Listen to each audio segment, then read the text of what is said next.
Howdy and welcome. Today we are talking about this iceberg that you might have run into a couple of times in your business. And if you're not careful, it could wind up sinking your business. So we're going to talk about what it is, how to manage the iceberg, and really use it to drive greater profitability in your business. Well, howdy everyone. My name is Leslie Hassler. I'm with Your Biz Rules Business Coaching, and we are here to empower prosperity for every business owner using our Scaling Rich method. And what we tend to do is work with service-based businesses to transform from cash strap and surviving to thriving and scaling. And that's why we're coming to you today to give you a little bit more wisdom, if you were, a little bit more inspiration and encouragement so that you can be more successful in your business show. It's a Be More Successful show. Anyways, so let's talk about this iceberg. And this iceberg is what we're calling today the profitability iceberg. You know from me, if you've seen any of our shows, that I believe that profit is an intention, not a reward. In fact, I hate to say it, there's no profit fairy. There's no magical being who is waiting for you or your business to be enough, meaning not waiting for you to be big enough, not waiting for you to work hard enough, not waiting for you to have enough clients. All of that enoughism really keeps you away from getting that profit in your business as an intention. So we believe that profit's an intention, not a reward for every business owner. And that's why we're talking about the profit iceberg today. So just like any iceberg, you can see the top 20% and you can't see the top 80%. So we're going to talk about these two groups and really where people get it right, where people get it maybe a little off, and how you can look at your business in a different way. So if we take that first top 20%, that top 20% are the two dials to profitability that you know. It is costs and it is pricing, right? Those are our two major dials when it comes to profitability. Costs, though, while I've seen the gamut, I've seen people that nickel and dime themselves to death, who are impulsive in their purchasing without consideration to a lot of other things. And then I've seen people run the leanest machine. In fact, they run so lean, they actually run the risk of starving their business, and everything in between, right? So costs, we're not gonna talk about too much. I will share a nugget today that I recorded an episode with a podcaster earlier today, and he was like, okay, what's your truth bomb walking out the door? And of course it was about profits. But one of the things we talked about is when it looks at costs and expenses, think of it this way. If you can look at this investment that you're about to make, because that's what it is, it's an investment, do you expect a return on investment, or is it then a true expense? So if you can't get a return on it, it's probably an investment. If you cannot get a return on it, it's probably an expense.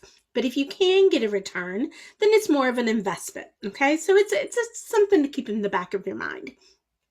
That other 10% of the top of the iceberg is around pricing. Now, we have a lot of head trash when it comes to pricing. In fact, the single biggest obstacle to your profitable pricing is yourself. It is your own beliefs. It is your own sense of value and belief in the value that you're providing.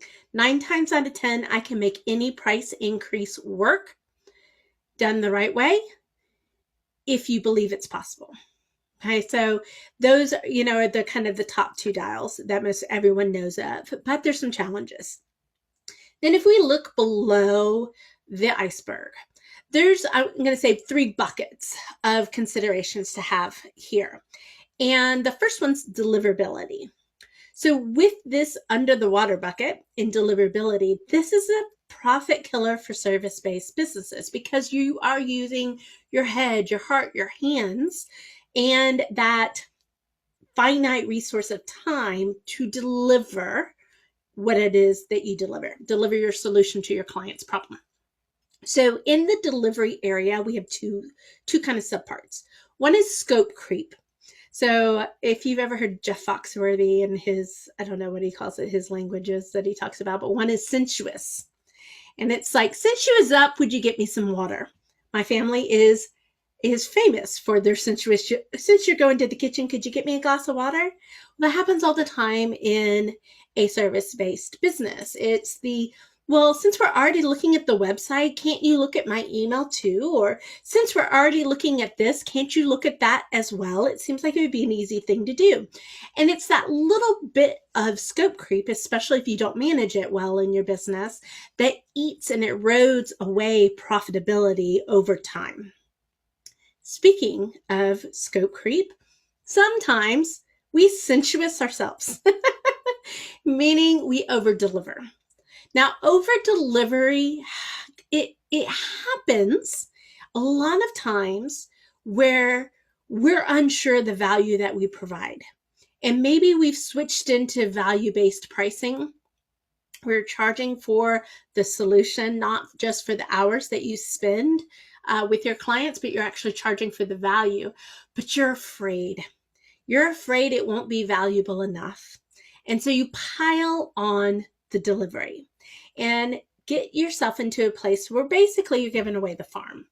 Now, I will say here that you can design your business model to compensate for over delivery. I over deliver all the time because what I'm really after is the result. And sometimes that means I need to do a little more. And I never wanted to be the consultant that was like, oh, so sorry, you're still in that hole. I can't help you, right? That's not what makes me feel good about the work that we do. But I've designed my business model to allow for that. So if you are somebody that likes to over deliver, that gives you great joy, you can still design your business model to be profitable so that you can do it. All right. This is definitely an option. In our second bucket is time. So there's a word that I think I made up called time slippage. If you think about time slippage, open loops, I don't know if you've ever heard me talk about these concepts. So time slippage is one of the very first things I understood in my first business, is that we could be profitable if we had a project that completed in 6 weeks. But the minute we turned 6 weeks in a day, we started losing profitability. And it would all come down to how long did this project go? Because the longer that it stretched, the less likely we were able to achieve economies of scale or economies of efficiency. And that's a really challenging thing for service-based businesses to get right in their business, is that level of efficiency. Of really understanding that you're more profitable when you're working on a compressed timeline than you ever would be if it takes a year long to do that. And if you think about it, just the sheer amount of time, let's say you have a project, it gets put on hold in month 2, it comes back in month 3, gets put on hold in month 5, it comes back in month 7. Every time you start up, you're maybe not starting exactly at ground zero, but you're having to rebuild momentum. And so we want to think of your projects. This is why project management is such an important component of productivity, is that you want to really consider that impact on your business. Conversely, when you get this down to a science, which you definitely can get down to a science, and I know a lot of times I can like hear the chatter of, but what I do is so customized and so individualized.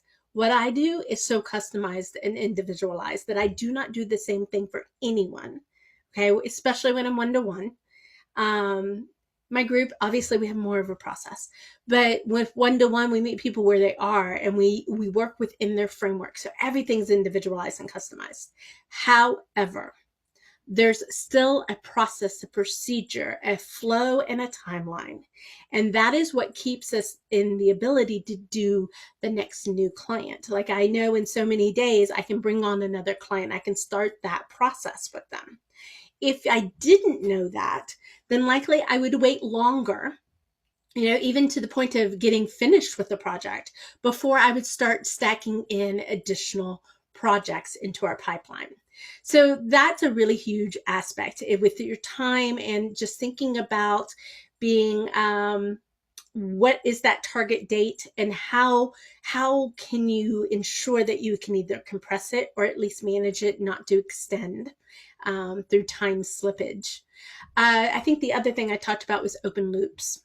So a lot of times, one of the procedures we had in my first business was the time that you could actually and should be picking up the phone to call for information or to call for follow-ups.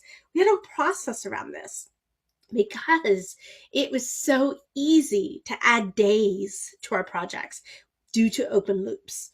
Communications are things that haven't either a decision been made or information been received so that we can move forward.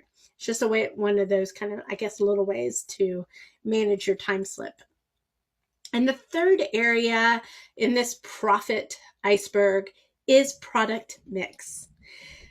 So when I come in and look at a business, especially somebody that's been around for a while, so you probably have diversified your services, you've got multiple streams of revenue, is looking at the service mix, if you will, a product mix, meaning that, have you ever considered where the greatest percentage of your revenue is in, at the same time comparing it to the greatest percentage of profitability? So we do, when we do a business audit, we'll do a scatter graph that will help illustrate this. And it will show us this service is this much in revenue, but way down here in profitability. Whereas all this other stuff is higher profitable, but smaller revenue. And it's one of those silent little ways to where you'll be really busy. You'll be doing great work, but you're not profitable. Oftentimes we've got too much emphasis into that lower profitability, and it's not even necessarily lower ticket, but lower profitability service without a full understanding of where we need to shift our focus to. So that's just a few ways to look at this profitability iceberg so that you can manage your business in such a way that it becomes more profitable. When it becomes more profitable, when you achieve profitability consistently and to a kind of a certain level, that's when cash starts to be produced. That's why it's such an important concept to get right in your service-based business, to get it right as early as you can, and to make it an intention, not a reward. So that's it for today, guys. I've been Leslie Hassler with Your Biz Rules. If you have enjoyed today's session episode, please feel free to share it. Comment below. Let me know your questions. That's how we know that this has an impact for you and something we should continue to do. So that's it for today. I'll be talking with you soon. Until then, may your week be profitable.